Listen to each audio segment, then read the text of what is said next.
Girl, you gonna tell me this ain't you? Let me see. That's not her. An 11-year-old girl was walking home from school with her friends. Cops grab her and handcuff her. Yeah, one of our deputies is doing very good police work over Grant Ave area.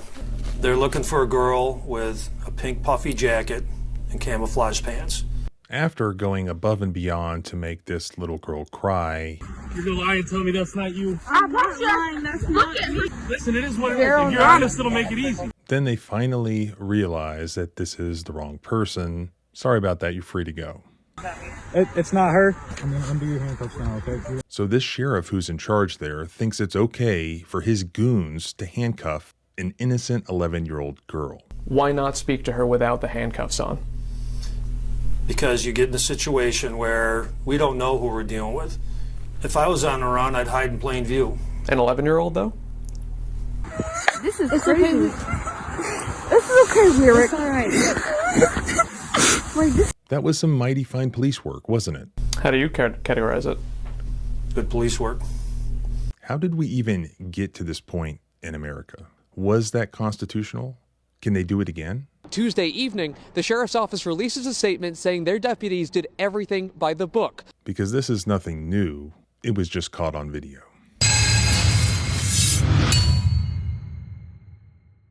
As both a content creator and a lawyer, I take privacy very seriously, but most people are completely oblivious to the fact that their private data is being collected and traded online. These shady data brokers create shadow profiles for you that include a frightening amount of personal details. Your private information is then used without your knowledge or consent by insurance companies, banks, businesses, and yes, even the government. That's why I use Incogni, which not only tracks down those shady data brokers, but they also have that data completely removed. It's super easy. You just create an account and it's just there continuously in the background, removing your private information. As of today, Incogni has located my private information with 407 different data brokers, and to date, they've had that data deleted with 371 of those data brokers, with 36 others that are still in progress. This would be a lengthy and time-consuming task even with my legal expertise, but I haven't had to do anything. You just basically set it and forget it. That has saved 278 hours of my valuable time. I encourage you to check out Incogni using the link below or go to incogni.com/civil to get an exclusive 60% off an annual Incogni plan. Now let's get back to the video. A walk home from school interrupted by Onondaga County Sheriff's deputies. Deputies with the Onondaga County Sheriff's Office in New York were looking for a girl spotted in a stolen car in Syracuse when they stopped this 11-year-old black girl who was wearing similar clothing and spotted 6 blocks away. A young girl starts recording after 2 deputies place her 11-year-old cousin in handcuffs. Now, the department said that the girl was handcuffed for only about 7 minutes before deputies determined that she was not the person that they were looking for. Video taken by one of the children at the scene shows the girl standing there in a pink jacket with her hands cuffed behind her back as 2 deputies detain her. The girl's friends try to convince the deputies that they have the wrong person. We got out of school at like 1, but we just had to play in the yard. No. You guys mind just stepping back a little bit? Thank you.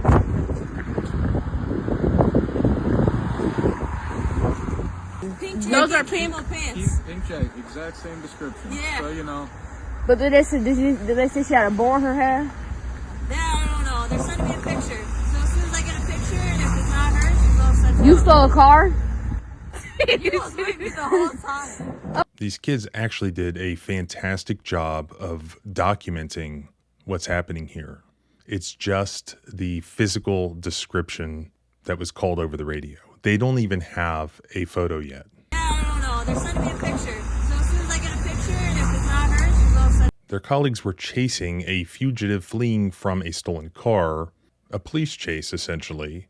They found some little kids playing, one of whom is wearing the same color pants and jacket. That's all they've got. And as the seconds pass by, these kids are giving the officers many more reasons why they should realize that this is not the person they're looking for. Okay, but we was on a whole field trip. How could we steal a car? As long as you guys been walking around together. Like, as soon as we get out of school, we all just come in, hang out, and like we'll play in the fields. Look, Like, if you go around the corner, like right over there, you can see where we was playing in the snow at. you'll see like footsteps and snowmen and stuff. Then, when the picture finally comes through, the female officer on the scene automatically is convinced, aha, it is you. Girl, you gonna tell me this ain't you? Let me see. I ain't have the same shoes on as her. That's not her. That's not her. Let me see. And she light-skinned it. Let me light skin. Let me see her. That's really not her. It's not her. I promise. We have. That's not her. And once again, the little kids on the scene are the actual voice of reason here. Here is the actual photo. Taking more than 1 second to look at it reveals differences between the suspect and the 11-year-old. The pink jacket. Now, girls like pink, right? It's a different shade of pink, though. I was in that store Hollister with my 14-year-old daughter just the other day, and she really wanted these camouflage pants. And for some reason, girls are into wearing camouflage these days. Look at the shoes. Different. Look at the hair. Different.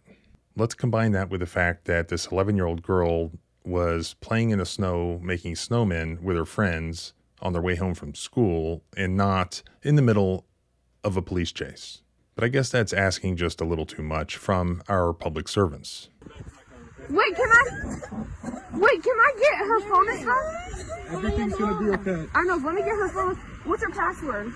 Here, we're gonna keep it with her so she can call her parents. You're gonna lie and tell me that's not you? I promise you. Look at her shoes on white. Her shoes do not have no pink around it. You can't see. Listen, it is what it is. If you're honest, it'll make it easy. After going above and beyond to make this little girl cry, You're gonna lie and tell me that's not you? then they finally realize that this is the wrong person. Sorry about that, you're free to go. It's not her. See, always trying to lie. Alright, I'm gonna undo your handcuffs now, okay? I'm gonna grab your backpack forward. This is crazy.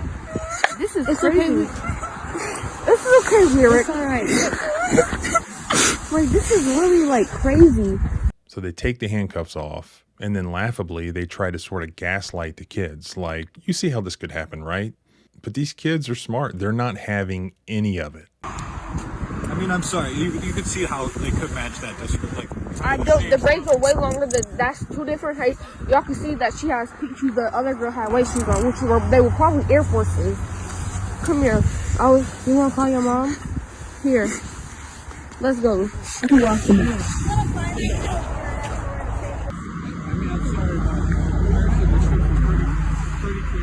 Okay, let's go, guys.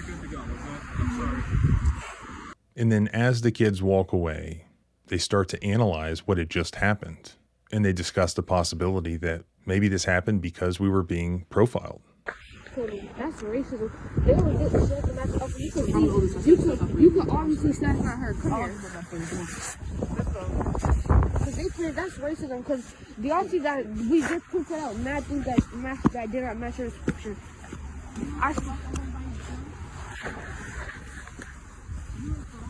No, she was by Kurt. I was just recording that whole thing. That's racism. We just seen the pictures. Oh, I'm tired of this place. She no longer wants to walk to and from school anymore. That was the only freedom she had, and it's now gone. The little girl's mother was interviewed by the TV news, and going back to, like, how did we get to this place? She feels that it's necessary, while explaining the negative effect that this has had on her daughter, she feels it necessary to hide her face, to hide her identity. I can't make sense of it. I couldn't even finish watching the video. Even if it wasn't my child, I wouldn't be able to finish watching the video because that's not how you handle children. And how could you blame her given the public response from the leadership of that sheriff's department to the media? Basically saying that it was perfectly okay for these officers to handcuff and detain this completely innocent little girl. Tuesday evening, the sheriff's office releases a statement saying their deputies did everything by the book. But what's really most concerning here is the outrageous interview that this sheriff gave to the news media. I can hardly believe some of the things that this guy said. Almost doing the meme. He says several times that this was mighty fine police work. Yeah, one of our deputies is doing very good police work over Grant Ave area. How do you categorize it? Good police work. Good police work. The deputy initiates the pursuit, takes a picture on his cell phone, and he sends that to where they have this girl detained, handcuffed. And the deputies there look at that on their phones. They compare it to the girl. It's not the girl. You're gonna lie and tell me that's not you. I'm not lying. That's look at her shoes on white. Her shoes have no tape around it. You can't see. Listen, it is what it is. If you're honest, it'll make it easy. They're looking for a girl with a pink puffy jacket and camouflage pants. She gives us no problem. The deputies are she's cooperative with them. The deputies are very cooperative with her. Girl, you gonna tell me this ain't you?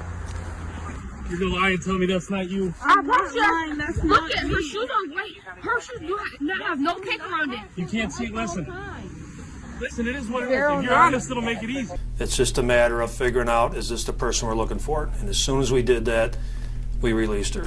This is clearly one of these guys that thinks he's so smart that he can outsmart not just the public, but these reporters who are sitting in front of him asking him questions. And they actually ask him some very, very good questions. And you tell me whether or not his answers are acceptable. Why not speak to her without the handcuffs on? Because you get in a situation where we don't know who we're dealing with. We know that if we don't control them early on, we might be chasing them later. We know that. It's for her safety. It's for our safety. It's for the people around's safety is why those handcuffs go on.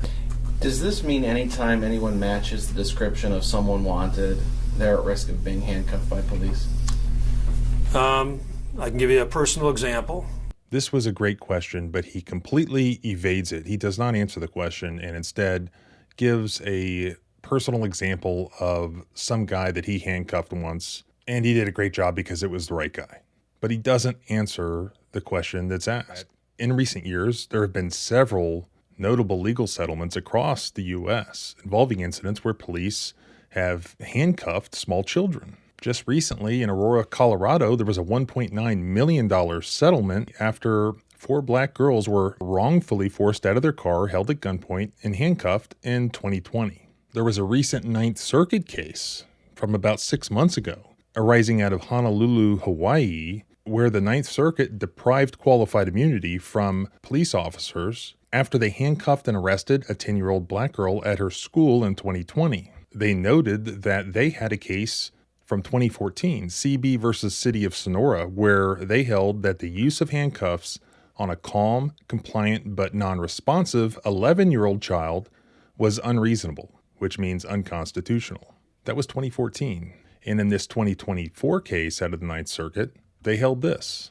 At the time of this child's arrest, it was beyond dispute that handcuffing a small, calm child who is surrounded by numerous adults, who complies with all of the officer's instructions, and who is unlikely to flee, was completely unnecessary and excessively intrusive, and therefore unconstitutional, and the officers do not get qualified immunity.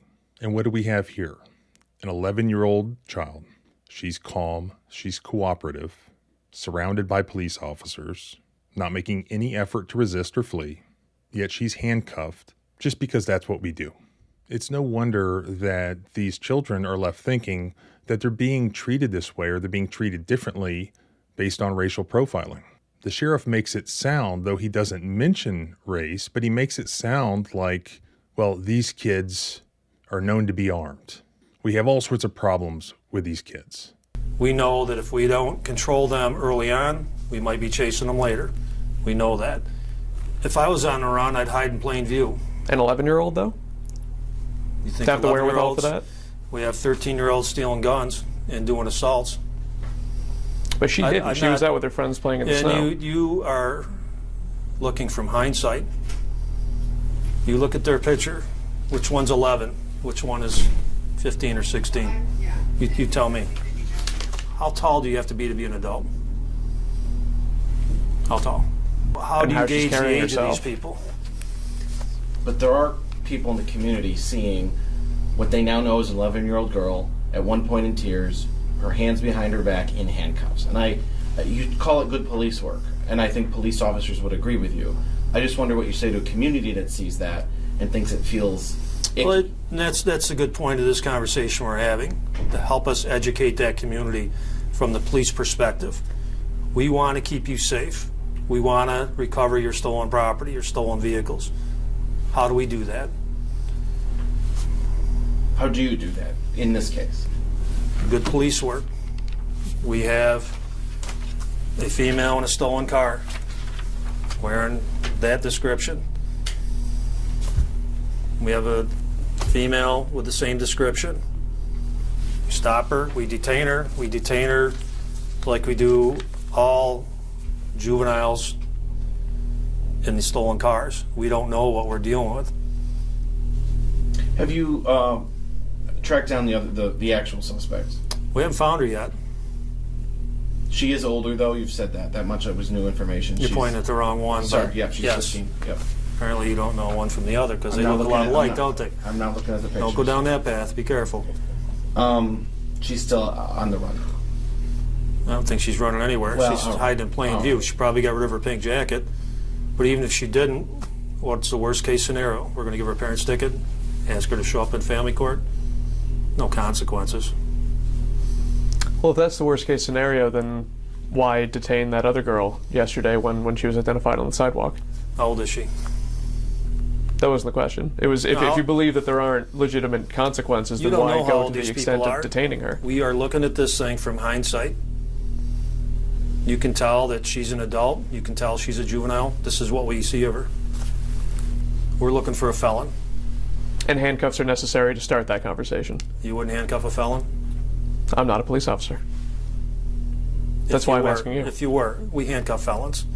We handcuff criminals. And none of that is particular to this little girl who was doing nothing wrong and yet was treated in this way. How is she supposed to feel? How should the public respond to what you're calling good police work if they are having their freedom restrained for, as far as they know as an individual, they've done nothing wrong? Cooperate with us and help us figure this out. We don't want to arrest the wrong person, but we don't want to stop keeping people safe. This is this balancing act. You know, you come here with the advantage of hindsight. You've never walked in a police officer's shoes. I have. If you work with us, we'll work with you. We do not want to arrest the wrong people. Should all members of the public just understand that at any moment their freedom could be restricted because they match a description for a suspect for something? It could happen.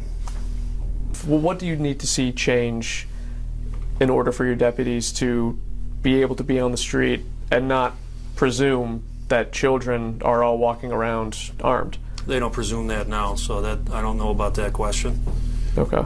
What he means to say is that his police officers don't presume that now for all children, but just certain unnamed children. You can tell by looking at them, they presume that they are armed.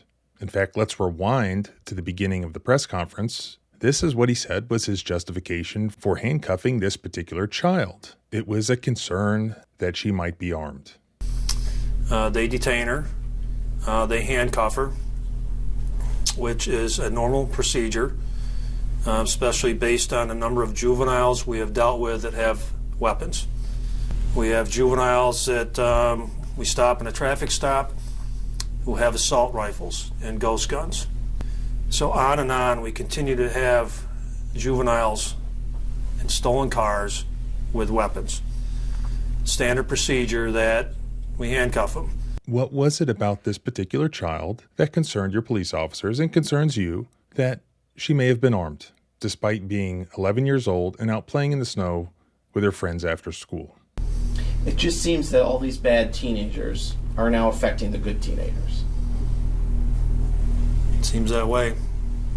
I don't believe in playing the race card unnecessarily, but here, given the sheriff's interview, he all but says it's because of the child's race that the child had to be handcuffed and treated accordingly. And the case that he makes for that is he's trying to be effective. He's trying to keep his community safe. Do you think that this department has handcuffed every child that they come into contact with? Of course not. This child was treated like a criminal. And as I said, this is something that happens all the time across the country. That's why he's defending it here. He's just upset that he got caught on camera. This is sort of like when police officers say, you know, you've never been a police officer, you don't understand. It's like making sausage. It has to be done, but it just looks ugly. People don't like to see it. I will submit to you that nobody was made safer by handcuffing this 11-year-old child, making her cry. Nobody. At the end of the day, I think what these children did was all that could be done. They videotaped what was happening. They were calm, they were polite, they were cooperative, and they documented the abuses that were happening so that it could be exposed after the fact, which it has been. It needs to continue to be exposed, and you can help by sharing this footage. Make sure that everyone sees it. Our rights don't end where police officers begin to feel afraid. Our rights don't end where your fear begins. Freedom is scary. Deal with it.